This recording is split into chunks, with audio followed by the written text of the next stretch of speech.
Pour se nourrir, l'homme puise dans la nature les ressources dont il a besoin. C'est grâce à l'agriculture et à l'élevage que nous produisons les aliments essentiels pour notre développement et notre bien-être. Mais avant d'être livrés dans les magasins, ces aliments sont triés et calibrés. Et la sélection est parfois impitoyable. Trop petit, pas la bonne couleur. Pour un rien, certains aliments filent directement à la poubelle. Ils n'ont finalement qu'un seul défaut, ne pas être dans la norme. Lorsque l'on fait ses courses, on a tendance à choisir ses fruits et légumes sur base de leur look, alors qu'ils ont tous le même goût. Et on achète sans se soucier des quantités, juste pour profiter d'une promo. Une fois à la maison, tous les aliments ne sont pas encore sauvés. Mal rangés dans le frigo, oubliés dans le fond d'une armoire, achetés en trop grande quantité, beaucoup d'aliments sont jetés sans être consommés. Avec toutes ces mauvaises habitudes, près d'un tiers de la nourriture produite dans le monde finit à la poubelle. Ce qui représente 180 kilos par personne par an. C'est ça le gaspillage alimentaire. C'est le fait de jeter des aliments comestibles. À nous de faire changer les choses.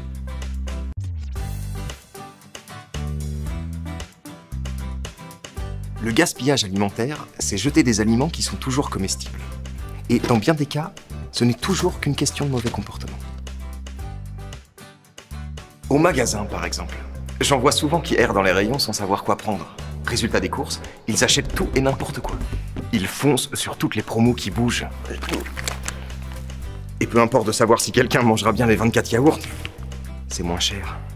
Et les dates de péremption, qui prend la peine de bien les vérifier avant de glisser le produit dans le caddie. À la maison, j'en connais. Quand ils cuisinent, ils ont la folie des grandeurs. Ils préparent à manger pour tout le quartier alors qu'ils sont 4 à la maison. Tu as déjà vu ces frigos mal rangés, où tout est stocké n'importe où sans tenir compte des dates de péremption.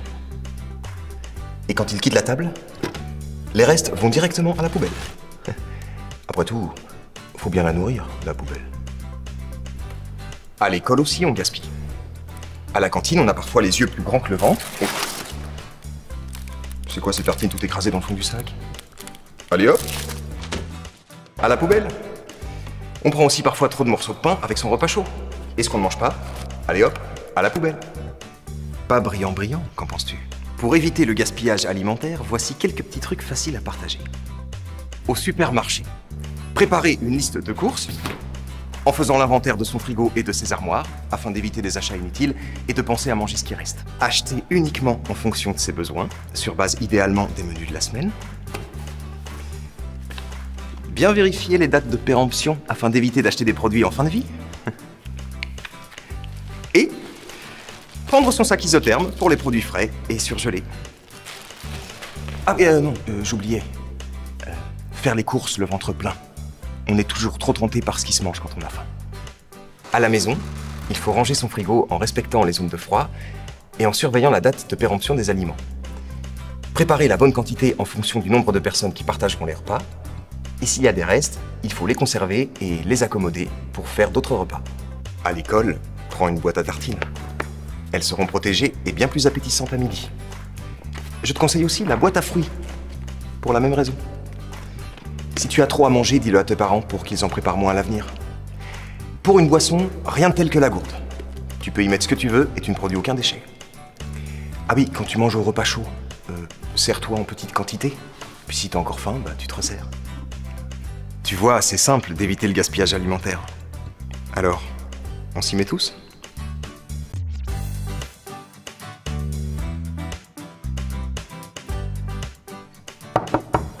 Y a quelqu'un là-dedans ?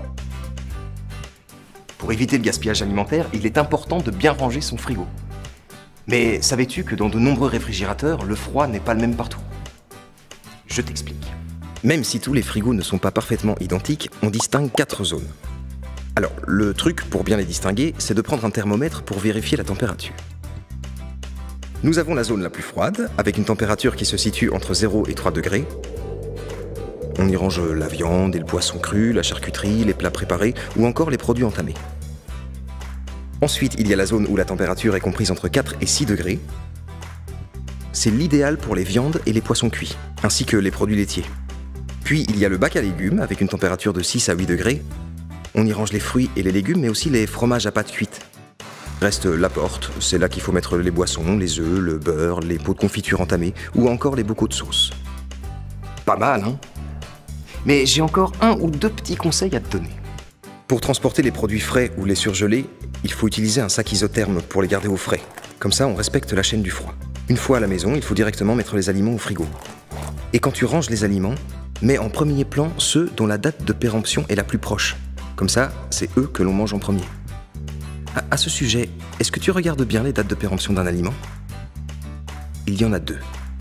Celle où il est mentionné à consommer de préférence avant le, qui précise la date limite au-delà de laquelle le produit perd certaines de ses propriétés. Il a moins de goût, il n'est plus tout à fait de la même couleur ou il n'a plus la même texture, mais il reste comestible et sans danger pour la santé. C'est comme ce paquet de biscuits. Ils sont encore bons, alors que la date est dépassée, mais ils risquent de moins croustiller.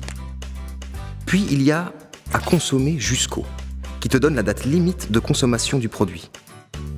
Là par contre, si on le mange après cette date, on peut avoir quelques petits soucis de santé. Ce paquet de jambon par exemple, pas question d'aller au-delà de la date limite, sinon on risque une intoxication alimentaire. Ah, j'allais oublier. Si par hasard, je dis bien par hasard, tu ne termines pas ton repas, prends la bonne habitude de mettre les restes dans des boîtes hermétiques. Et puis tu attends que tout refroidisse et tu les ranges au frigo dans la zone fraîche. Voilà, tu te souviens? Voilà, j'espère que tout était bien clair. N'hésite pas à partager ces conseils avec ta famille, parce que c'est tous ensemble que nous devons lutter contre le gaspillage alimentaire. À plus.